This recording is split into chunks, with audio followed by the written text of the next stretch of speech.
అసలు ఈ ఈ ఈ మధ్య 10 ఏళ్ళుగా మనం జరుపుకుంటున్న పండుగలు ఇదివరకు మనం జరుపుకోలేదు. గుళ్ళల్లో ఈ మధ్య 10 ఏళ్ళుగా ఉన్న ఉత్సవాలు ఇదివరకు జరగలేదు. ప్రధానంగా యువతరంలో గుళ్ళోకి వెళ్ళి తీరాలనే ఆలోచన రావడానికి నా సాటి ప్రవచనకర్తలు షణ్ముఖ శర్మ గారు, చాగంటి కోటేశ్వరరావు గారు లాంటి వాళ్ళు నిజంగా కారణం లేదు. నేను దండం పెట్టాను. అసలు ఆలోచన ముందు వెళ్ళే తీరాలి. గుళ్ళోకి వెళ్ళడం తప్పనిసరి. నిత్య విధుల్లో గుళ్ళోకి వెళ్ళడం ఒకటి, నిత్య జీవిత చర్యల్లో గుళ్ళోకి వెళ్ళడం ఒకటి. ఆ భావం కలిగిందా లేదా? అది క్రమంగా చైతన్య మార్గంలోకి, జ్ఞాన మార్గంలోకి వెళ్ళడం అనేది ముందు తెలుసుకుంటే కదా వెళ్ళేది. నా తాపత్రయం వల్ల ఏమిటంటే ఈ కర్మకాండ ఉన్న విషయం ఉంది. మనం అనుకునేది ఈ గుళ్ళు, గోపురాలు, తీర్థాలు, యాత్రలు, యజ్ఞాలు, ఇది 2 వైపులా పదునున్న కత్తి. తీసుకెడితే మనిషిని యోగ వాసిష్టంలోకి, జ్ఞాన మార్గంలోకి తీసుకెడుతుంది. లేదు, ముంచేస్తుంది. అక్కడ ఆ పిచ్చి నమ్మకాలు పడిపోతాడు. వెళ్ళడం మంచిదే, కానీ ఎప్పుడైనా వెళ్ళలేకపోతే అయ్యో వెళ్ళలేకపోయాను బెంగట్టుకోక్కర్లేదు. పైగా ఏమిటంటే సోమవారం శివుడు గుడిని, ఆంజనేయ స్వామి, మంగళవారం ఆంజనేయ స్వామి టైం టేబుల్ పెట్టేసరికి మంగళవారం పొరపాటు శివుడి గుడిలో కడితే ఏమన్నా అవుతుందేమో అన్న బెంగ. ఇదే మీరు అనుకునే మూర్ఖత్వం. ఇవి పెరిగిపోతాయి సహజంగా. అంటే ప్రవచనకర్తలు ఎవరైనా, నేనైనా వారైనా జాగ్రత్త తీసుకోవాల్సింది, మనం ఇది చెబుతున్నది వారు ఒక క్రమశిక్షణతో ఒక పద్ధతిలో ఉండడానికి, కానీ ఇదే అంతిమ లక్ష్యం కాదు. గుడి అనేది ఒక శిక్షణ కేంద్రం. మనం భగవంతుడికి ప్రత్యేకంగా అక్కడ విగ్రహాన్ని ఏర్పాటు చేసి, అది ఎంతైనా అది విగ్రహం. ఆ విగ్రహం దెబ్బతినకుండా చూడాలి. కానీ ఇంకా చెంబుడు పాలు పోస్తే ఒక పాలం, బిందెడు పాలు పోస్తే ఒక పాలం చెబితే అందరూ బిందే పోస్తారు. 1000 బిందెలు పోస్తే శివుడు ఏమవుతాడు? నా తాపత్రయం అలా. నేను చెబుతున్నది అదే. కొంతమందికి నచ్చచ్చు, నచ్చకపోవచ్చు, లేదా వారిని వ్యతిరేకించారంటారు, వీరిని ఏదో అన్నారంటారు. అవన్నీ నాకు అనవసరమైన విమర్శలు, అవన్నీ నేను ఎప్పుడు పట్టించుకోను. దాని గురించి కాదు. అసలు ఆలోచించాల్సింది విగ్రహారాధన దేనికి? ప్రతీకాత్మకంగా జరగాలి విగ్రహారాధన. అదే లక్ష్యం అన్నట్టుగా మాట్లాడద్దు. అది లక్ష్యం కాదు, ఎక్కడా చెప్పలేదు ఆ విషయం. ప్రతీకాత్మకంగా జరగాలి. శంకరాచార్య చెబుతారు స్పష్టంగా వేదాంత సార సంగ్రహం. కషాయే కర్మభి పక్వే తతో జ్ఞానం ప్రవర్తతే. ఆయుర్వేద వైద్యులు కషాయాన్ని తయారు చేస్తుంటే ఈ తెడ్డు పెట్టి తిప్పుతూ ఎప్పటికప్పుడు పాకం చూసుకుంటాడు, పాకం సరిగ్గా ఉందా లేదా, పాకం సరిగ్గా ఉందా. అలా మనం చేసే సత్యనారాయణ వ్రతం సహా, పెళ్ళిళ్ళు సహా, ఉపనయనాలు సహా, ఇదెందుకు ఆ ప్రయోజనం నెరవేరిందా లేదా అని చూసుకోవాలి. లేకపోతే ఒట్టి కర్మకాండ మిగిలిపోతుంది అక్కడ. సత్యనారాయణ వ్రతం ఒకసారి చేసేవాడు అంటే వాడు అబద్ధం ఆడకూడదమ్మా. మీరు అలాంటి మనిషిని చూపించగలరా? నేను 100 సార్లు చేశాను, అన్నవరం వెళ్ళాను, ప్రతి ఏకాదశికి చేయించుకుంటాను అన్నవాళ్ళు కొన్ని వేల మంది ఉన్నారు. వీళ్ళందరూ అబద్ధాలు ఆడకుండా ఉంటే ఇన్ని కేసులు కోర్టులో పెండింగ్లో ఉండవు. న్యాయమూర్తులకి ఇంత ఇబ్బంది ఉండదు. ఆ తత్వం సత్యనారాయణ వ్రతం అంటేనే సత్యవ్రతం. ఆయన ఎప్పటికీ సత్యదేవాయ నమః అంటారు, అంతే కదా. ఇప్పుడు ఫోన్ మాట్లాడితే నేను హరి ఓం అంటే ఇప్పుడు సత్యదేవాయ నమః అంటారు. వాళ్ళ అన్నయ్య అంతే, సత్యదేవాయ నమః అంటారు. అన్నయ్య అంటూ ఉంటాడు, సత్యదేవాయ నమః అంటాడు. ఫోన్ చేయగానే అతను ఫోన్ చేస్తే సత్యదేవాయ నమః అంటాడు. ముందు నమస్కారం అంటాడు. నేను ఎవరిని ఫోన్ చేస్తే నేను హరి ఓం అంటాను, ఇప్పుడు హరి ఓం అంటాడు. సత్యదేవుడు అంటే ఎవరు? సత్యవ్రతం. నారాయణ పక్కన పెట్టండి. సత్యవ్రతం అంటే సత్యవ్రతం ఎక్కడ ఉంటుందో నారాయణమూర్తి అక్కడ ఉంటాడు. కానీ ఆకులు పువ్వులు అరటిపండు పెట్టేసి నేను ఏకాదశి కల్లా చేశానంటే ఎందుకు? అన్ని వ్రతాలు పని లేక. సత్యం మాట్లాడు, అబద్ధం మాట్లాడకుండా ఉండు. అది ఎందుకు పాటించరు? పైగా ఇవి చెప్పకుండా దీనివల్ల అతి ఫలితం ఉంటుంది, అది ఉంటుంది, ఇది ఉంటుంది, ఇక సత్యనారాయణ వ్రతం చేస్తే దోషాలన్నీ పోతాడు. పైగా ఈ అబద్ధాలు ఆపడం దోషం పోయింది అనుకుంటాడు. దానివల్ల ప్రపంచంలో ఏమైనా మేలు జరగకపోక కీడు జరుగుతుంది. నా పోరాటం వల్ల అది నచ్చకపోవచ్చు. చాలా పేర్లు పెట్టారు నాకు తెలుసు. నాస్తికుల్లో ఆస్తికుడు అన్నారు, ఆస్తికుల్లో నాస్తికుడు అన్నారు. ఏమన్నా నా పేరు గరిగిపట్టి నరసింహారావు. వీడు పెట్టే పేరు నాకు అక్కలేదు, మా అమ్మ పెట్టిన పేరు ఉంది అనుకోని. అది సమస్య కాదు. అసలు సమస్య ఏంటి? ఇప్పుడు అమరనాథ్ యాత్ర ఉంది. చాలా యాతన పడి మంచులింగాన్ని చూడాలని మైళ్ళ కొద్దీ నడిచి ఏదో డోలీలు అవి ఎక్కి ప్రాణాలు పణంగా పెట్టడమే సుమారుగా. అలాగే ఇప్పుడున్న తీవ్రవాద భయంలో మరీ ప్రమాదం. ఇంత చేస్తున్నప్పుడు దాని సారాంశాన్ని గ్రహించకపోతే ఎలాగా? నా తాపత్రయం అది. అమరనాథ్ యాత్ర కథలో మీకు అమరనాథ్ యాత్ర ఫలం రహస్యం అంత.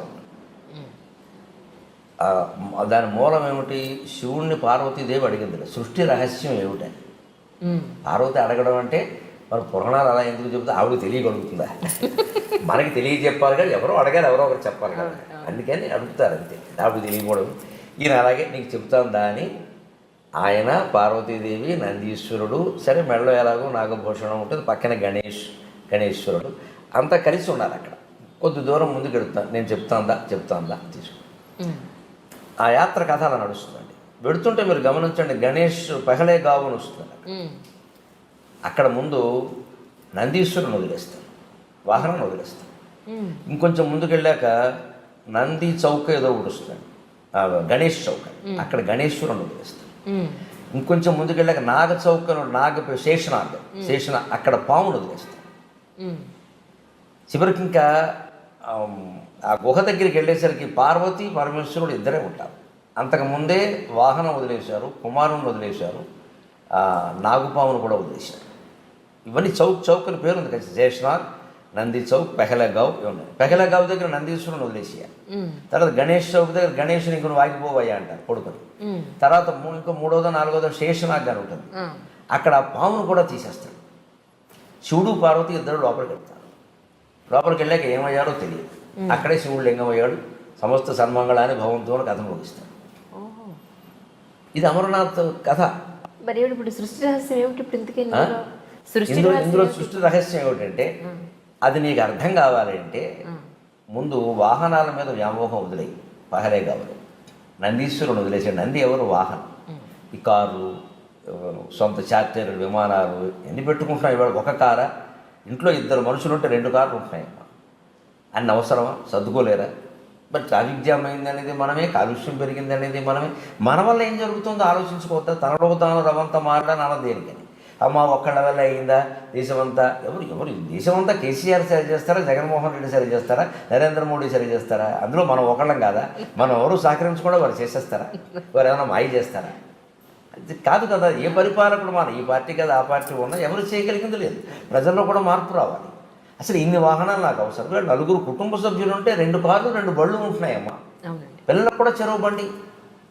వాహనాల మీద వ్యామోహాన్ని వదులుకోండి. వీలైనంత దూరం నడిచేయండి. అక్కడ నడిచే వెళ్ళక తప్పదు. కొన్ని ప్రాంతాలు మీరు ఏం చేయలేరు. ఆ ఆరోగ్యం ఉన్నవాళ్ళే వెళ్ళాలి. ఇంకొంచెం వెళ్ళాక గణేశ్వరుని వదిలేశాడు. సంతానం మీద వ్యామోహం వదులుకోండి. ఇంకా మా అబ్బాయి ఎలా ఉన్నాడు, కోళ్ళు ఎలా ఉంది, ఏమిటో కోడలు నీళ్ళు లోసుకోలేదు, అత్తగారి కంగారు ఏమిటమ్మా నాకు అర్థం కాదు. కందకలేని దురద కత్తిపెట్టకని. దీనికి ఇది అహంకారం తప్పితే ఏం లేదు. అహంకారం అంటే గర్వం కాదు. నా వంశం, ఈ కోళ్ళు వచ్చాక నా వంశం, ఇప్పుడు ఈ ఊడి జనం సూర్యవంశం చంద్రవంశం పెరగకపోతే నష్టం ఏంటి? ఇలా ఆలోచించరు మనుషులు. మా వంశం, ఈ అమ్మాయి సంతానాన్ని కన్నంత మాత్రం ఆడాలని ఆక్షేపించాలమ్మా నాకు అదవడం దానికేనా అన్నారు. ఏమిటట? అదేమైనా సిద్ధాంతమా, రూలా? కొందరు కలగరమ్మా. పైగా చాలా చోట్ల కలగకపోవడానికి మన ధర్మశాస్త్రం కూడా చెప్పిన ప్రకారం పురుషులు కారణం అండి బాబు. స్త్రీలను ఎందుకు అంటున్నారు నాకు తెలియదు.